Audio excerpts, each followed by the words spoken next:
चंद्रकांता, कुंवर, मेरी कुंवर, क्यों हाथ क्यों रोक लिया? कुंवर, आप नहीं जानते, आपके स्पर्श करने से सब कुछ आ जाएगा मेरे जीवन में। चांद, चंद्रकांता, कहाँ हो तुम? चंद्रकांता, कहाँ हो मेरी चांद? चांद, चांद!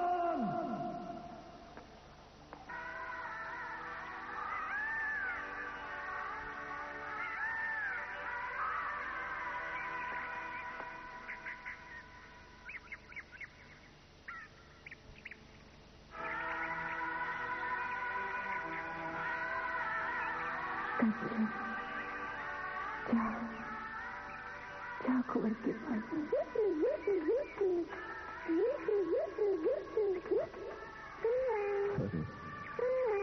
कंचन,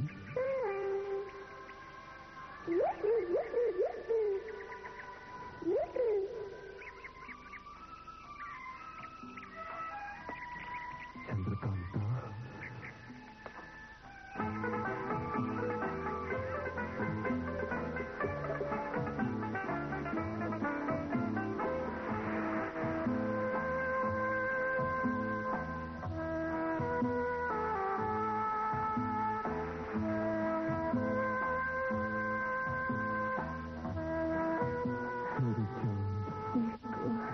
ऊपर अंबर नीचे धरती, बीच में है दिल के अफसाने।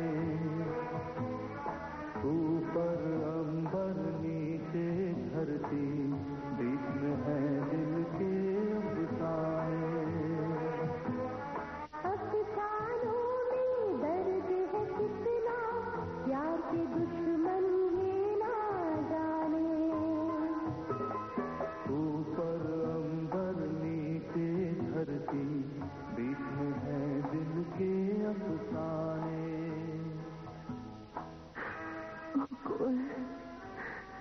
ये 1 साल कैसे गुजरा है मैं ही जानती हूँ।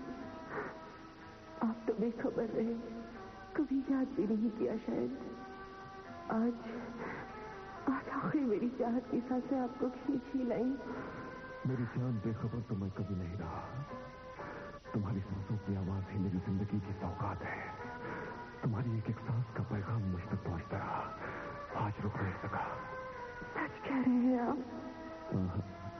आप नहीं, तुम।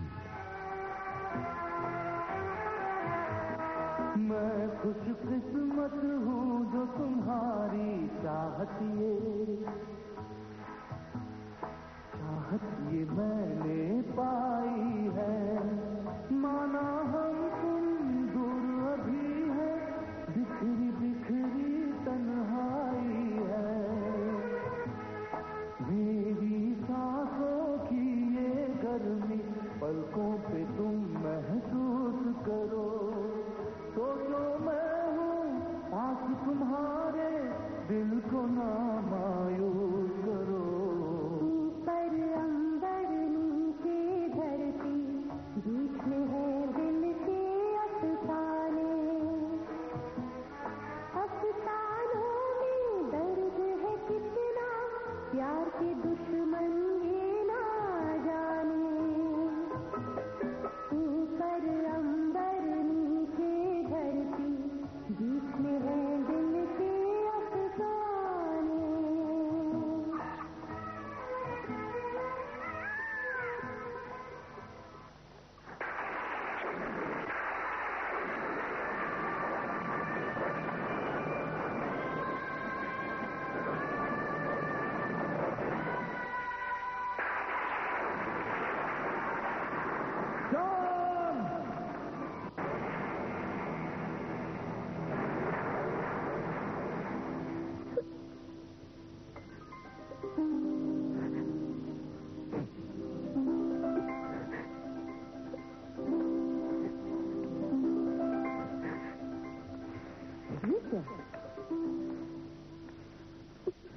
राजकुमारी,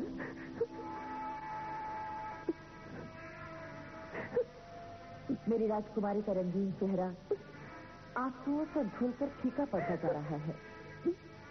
अब तो न रोइए।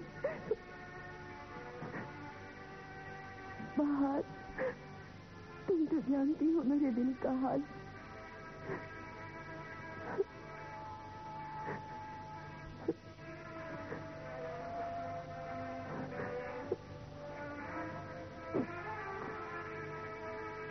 कुंवर से 1 बरस की जुदाई कैसे बर्दाश्त की है मैंने। राजकुमारी,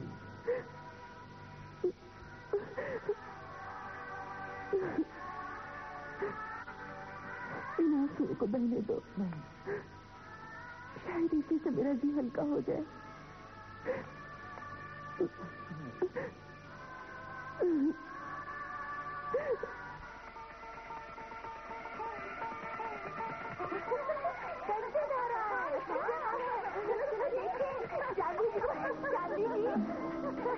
चांदी जी कंचन आ रहा है।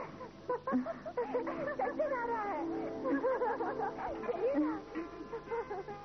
मुझे विश्वास था मुझे कि कंचन जरूर सरहद पार करने में कामयाब होगा और नौगढ़ से राजकुमार वीरेंद्र सिंह का पैगाम हमारी राजकुमारी के नाम लाएगा। वो देखो, वो आ गया। कंचन आ गया। देखो मेरा कंचन आ गया।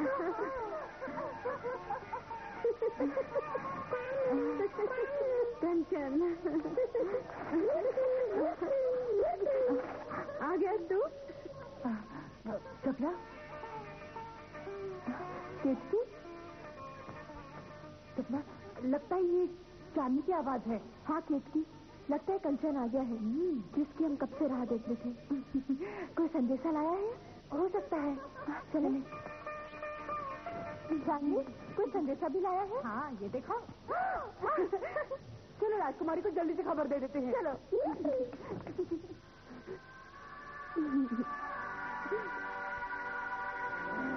राजकुमारी को राजकुमार का खत चाहिए। हाँ, और ये कंचन ही तो है जो ये पैगाम लाता है। राजकुमारी को थोड़ा सा छेड़ते हैं।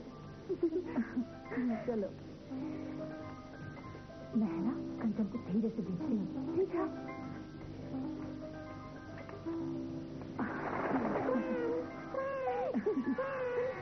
लीजिए राजकुमारी, आपकी आंखों का तारा कंचन आ गया और पैगाम भी ले आया है राजकुमार का। हर वक्त की हंसी अच्छी नहीं होती। लो, क्या दे राजकुमारी, कंचन या पैगाम? लो। ओहो, चलो है व्याकुल मन चंचल, मुस्कुराता है काजल, लहराता है आंचल। राजकुमारी कर रही है, राजकुमारी कर रही है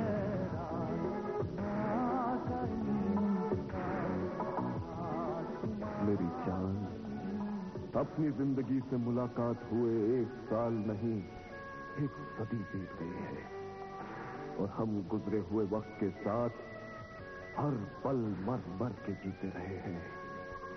लेकिन अब ये बेजान जिस्म जिंदगी के दीदार के बिना नहीं रह सकता, नहीं रह सकता। मैं आज ही सूरज ढलने के बाद अपनी जिंदगी को अपने गले लगाने ऋतुराज वाटिका में पहुंच रहा हूँ। आप जरूर आइए। ओह कुंवर, मैं आऊंगी, मैं जरूर आऊंगी।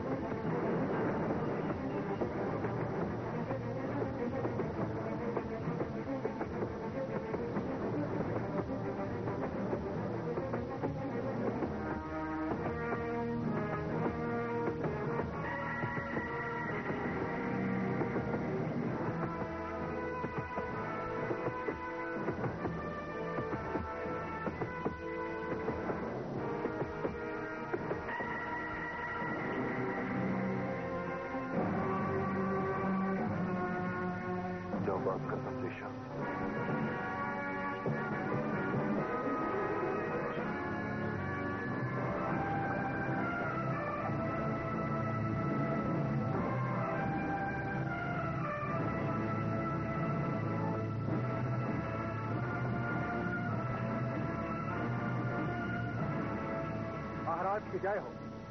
आपके हुक्म के मुताबिक मैं हाजिर हूं।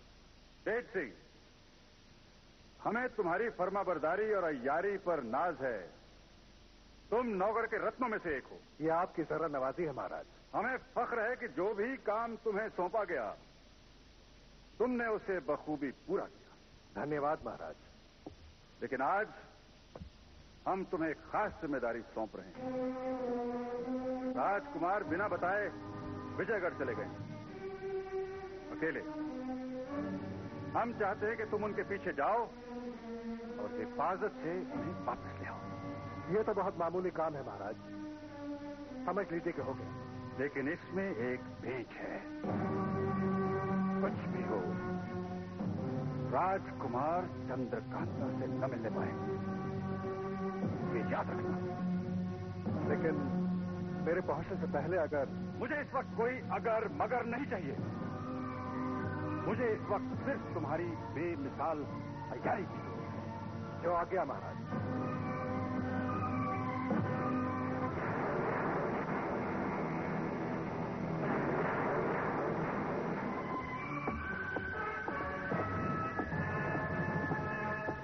महाराज की जय हो।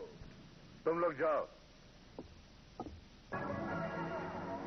महाराज, वीरेंद्र सिंह और चंद्रकांता आज तीसरे पहर वाटिका में मिलने वाले हैं। वीरेंद्र सिंह, उसकी ये मजाल कि वो हमारे राज्य में हमारी इजाजत के बगैर कदम रखे। वो जानता नहीं इस गुस्ताखी की उसे क्या सजा मिलेगी। सजाए मौत महाराज, सजाए मौत। इसके सिवा कोई सजा हो ही नहीं सकती। महाराज, ये मौका हाथ से मत जाने दीजिए। वीरेंद्र सिंह का सर कलम कर दीजिए। अब की ऐसा ही होगा। वीरेंद्र सिंह का सर काटकर नौगढ़ भेज दिया जाए ताकि सुरेंद्र सिंह को हमारी ताकत का अंदाजा लग जाए। मगर आप जो कर रहे हैं गलत कर रहे हैं। मैं ऐसा नहीं होने दूंगी। अगर आप रोक सकती हैं तो रोक कर दिखाइए। घोड़ सिंह।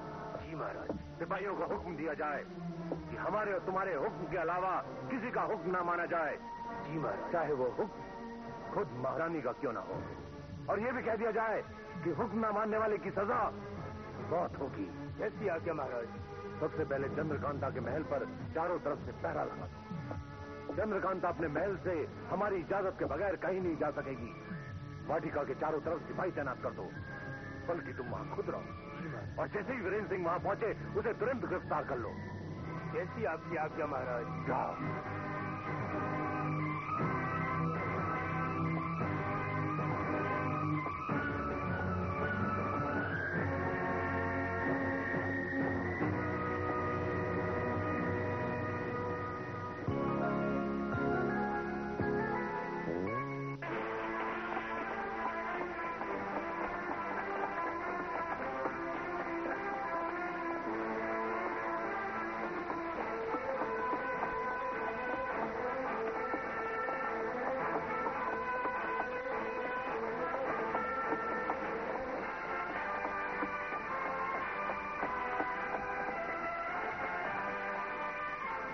राजकुमारी, जाने का वक्त हो गया है, हमें जाना चाहिए। बाहर मुझे सहारा दे, मेरा दिल बहुत जोर से धड़क रहा है। सुनो तो जरा,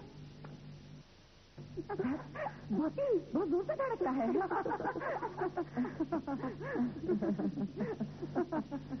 आओ चलिए।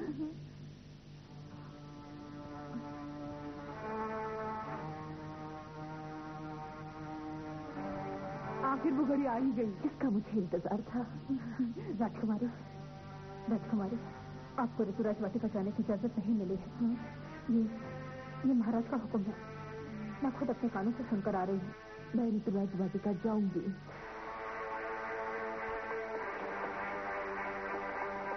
मैं इस आज्ञा का उल्लंघन करूंगी।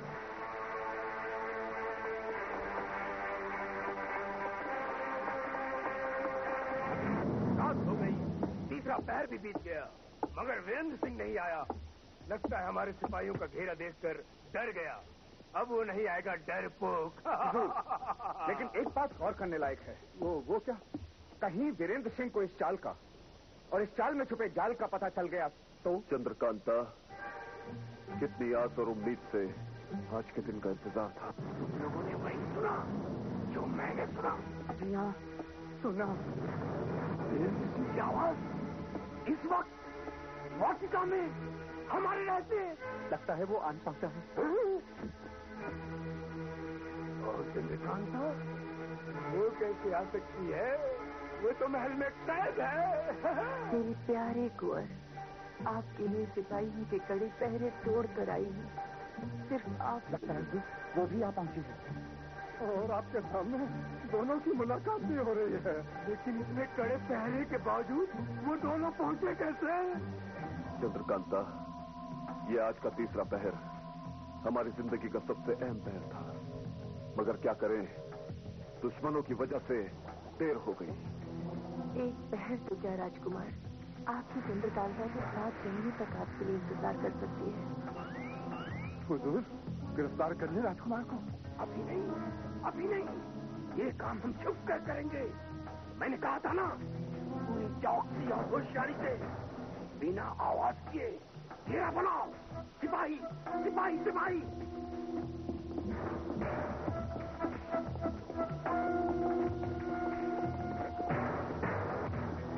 भाइयों, लोमड़ी की तरफ बनो। शाबाश। अब मेरे साथ साथ घुटने के बल चलो, आगे बढ़ो।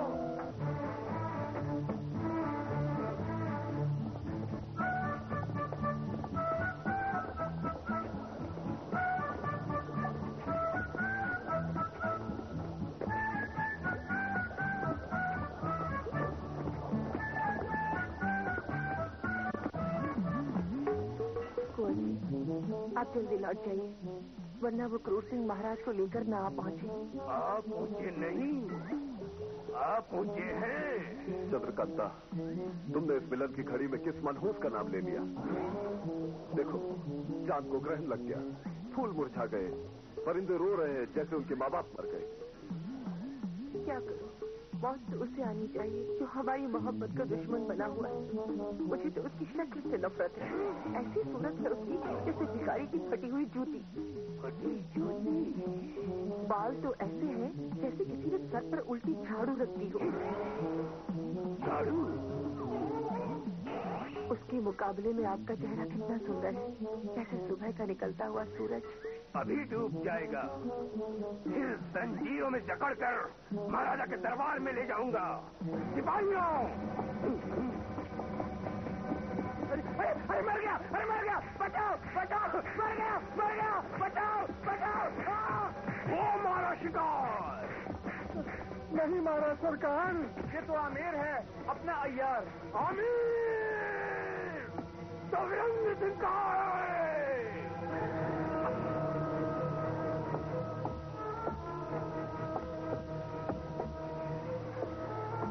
क्या बात की बताए हुए वाटिका में पहुंचने के गुप्त रास्ते में तो हम पहुंच गए हैं।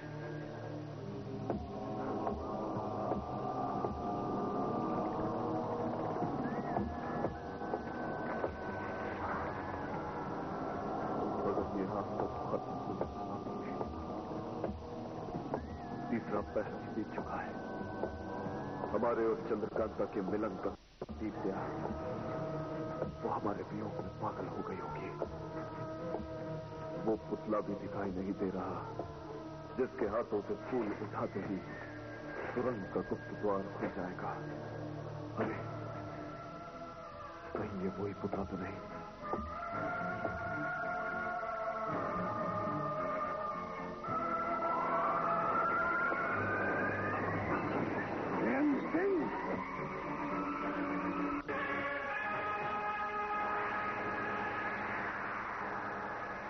खुशामदी राजकुमार वीरेंद्र सिंह जी, विजयगढ़ का कैद खाना आपका इंतजार कर रहा है।